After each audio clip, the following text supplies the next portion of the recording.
और लगातार खास मेहमान हमारे साथ जुड़े हुए हैं, सभी का एक एक करके वापस से रुख करेंगे। कर्नल टीपी त्यागी जी इस वक्त हमारे साथ है, डिफेंस एक्सपर्ट है। सर आपका बहुत स्वागत करती हूँ एक बार फिर से। अनुपम तिवारी डिफेंस एक्सपर्ट आप भी हैं इस वक्त, आपका भी बहुत स्वागत करती हूँ। सर एक एक करके दोनों खास मेहमानों को रुख कर लेते हैं, लेकिन सबसे पहले त्यागी साहब आपका मैं रुख करना चाहूंगी। जिस तरह से ये पूरा प्रोसेस हुआ, इससे पहले 5 बार भारत की तरफ से कोशिश की गई, अमेरिका से बातचीत लगातार चल रही थी। डोनाल्ड ट्रंप ने भी कुछ वक्त पहले इस बात का जिक्र किया था कि हम एक खास पर्सन को भारत को सौंपने जा रहे हैं। अमेरिका और भारत के रिश्तों के लिहाज से मैं समझना चाहूंगी कि आप दोनों कंट्रीज के रिश्तों में आपको क्या लगता है, कितनी मजबूती आने वाली है, क्योंकि ये एक बहुत बड़ी कामयाबी के तौर पर देखा जा रहा है। सर जी, अमेरिका और हिंदुस्तान के रिश्ते तो पहले से ही सुधर रहे हैं जब से क्वेड का फॉर्मेशन शुरू हुआ था, यानी कि ऑस्ट्रेलिया, जापान, इंडिया और अमेरिका। और उसके बाद में जब G20 की मीटिंग हुई तो ये और भी ज्यादा सुदृढ़ हो गए, और अब ये और भी ज्यादा सुदृढ़ हो गए। एक तो ये कि जो टैरिफ है उसके बारे में बजाय इसके कि एक सख्त रुख अपनाया जाए, उन्होंने उसमें डिस्कशन का रास्ता खुला रखा। और ये जो डेविड हेडली का दोस्त है तहुवर राणा, इसको प्रत्यार्पण के लिए इजाजत दी, तो ये तो सुधर रहे हैं। अब ये सवाल उठता है कि हिंदुस्तान में आने के बाद एक प्रोसिक्यूटर नियुक्त किया गया, वो प्रोसिक्यूटर को 3 साल के लिए नियुक्त किया गया। क्या मतलब हुआ जी इसका? यानी कि पहले से ये उम्मीद कर ली कि हो सकता है ये मुकदमा 3 साल चले। नहीं सर, यही बात हम कहना चाहते हैं। जो 26/11 के आक्रमण में पहले सिपाही की शहादत हुई थी, उसके पिताजी शिंदे ने कहा है कि तहुवर राणा को फांसी की सजा होनी चाहिए। और दूसरी बात मैं ये कहता हूँ कि खुली हवा की सोबत बिगाड़ देती है, कबूतरों को खुली छत बिगाड़ देती है। जो जुर्म करते हैं वो इतने बुरे नहीं होते, सजा न दे के अदालत बिगाड़ देती है। ज्यादातर हमारे मामलों के अंदर, जैसे हमने अजमल कसाब को बिरयानी खिलाई एक लंबे समय तक, ऐसा नहीं होना चाहिए। हिंदुस्तान की जनता ये यही डिमांड की जा रही है कि कम से कम अब तहव्वुर को बिरयानी ना खिलाई जाए। और क्योंकि अभी भी 17 साल से ज्यादा का वक्त तो सर हो ही चुका है, इससे ज्यादा और क्या वक्त चाहिए। मैं आपके पास अभी वापस लौट रही हूं दोनों के पास। एक बार जल्दी से बड़ी खबर दर्शकों को बता देते हैं। आतंकी तहव्वुर राणा को लेकर दिल्ली में कड़ी सुरक्षा की गई है। एनआईए दफ्तर, पटियाला हाउस कोर्ट की सुरक्षा को बढ़ा दिया गया है वर्चुअली। हालांकि इसकी पेशी हो सकती है, सुरक्षा कारणों से वीडियो कॉन्फ्रेंसिंग के जरिए पेशी संभव मानी जा रही है।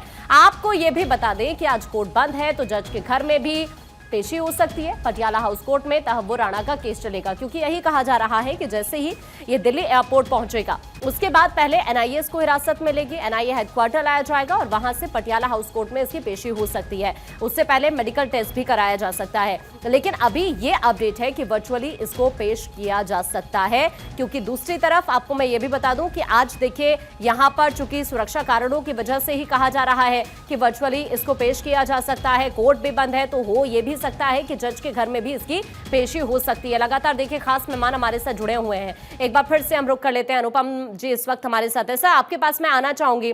सर अगर देखा जाए इससे पहले जिस तरह से कई आतंकी भगोड़े रहे हैं और अब तहव्वुर राणा को भारत लाने के बाद अब अगर अन्य की मैं बात करूं तो क्या मैसेज उनके लिए जाएगा और कितनी आसानी अब हो सकती है इस बड़े स्टेप के बाद? देखिए, आसानी तो निश्चित तौर पर पहले से बेहतर है, वो सिचुएशन हो चुकी है, आसानी होगी।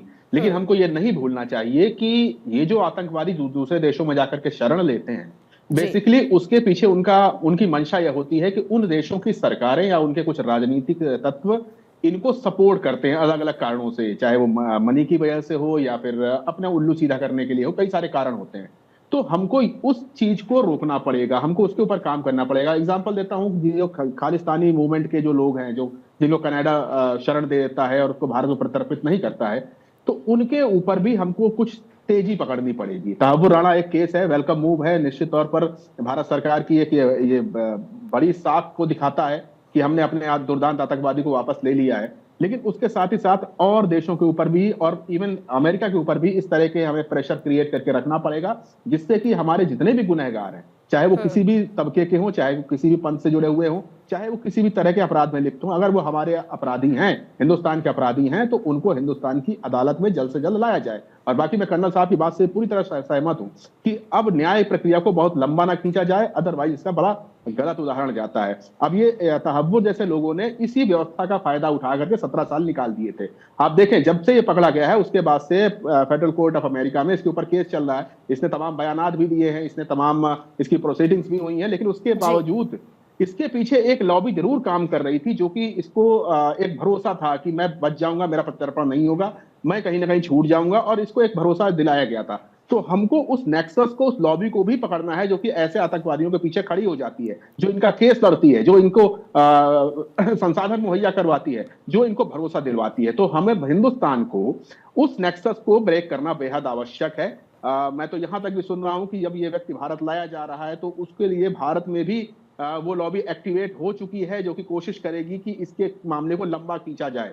तो भारत सरकार और खास तौर पे न्याय प्रक्रिया को इस बात का ध्यान देना पड़ेगा और इस केस को कम से कम लंबा नहीं होना चाहिए। हाँ, इतना वक्त जरूर दिया जाए जिससे कि इसके अंदर जितने भी राज दफन हैं उन राज को बाहर निकाला जाए, जिससे कि भारत अपनी आगे कार्रवाई कर सके। बिल्कुल सर, आप सही कह रहे हैं, क्योंकि टाइम खिंचता है तो लोग भी बहुत निराश होते हैं और फिर एक गलत मैसेज जरूर जाता है इस वजह से। आप दोनों हमारे से जुड़े रहिए, आप दोनों के पास मैं वापस लौटूंगी, क्योंकि अभी देखिए सभी की निगाह इसी बात पर टिकी हुई है कि अब अगला स्टेप क्या रहने वाला है तहव्वुर राणा को लेकर। क्या कोर्ट में लंबा केस चलेगा या फिर कोर्ट का इसको लेकर स्टैंड क्या रहने वाला है? बहुत सारे ऐसे अभी सवाल हैं जो सभी के जहन में है। बहरहाल थोड़ा सा इंतजार हमें जरूर करना होगा।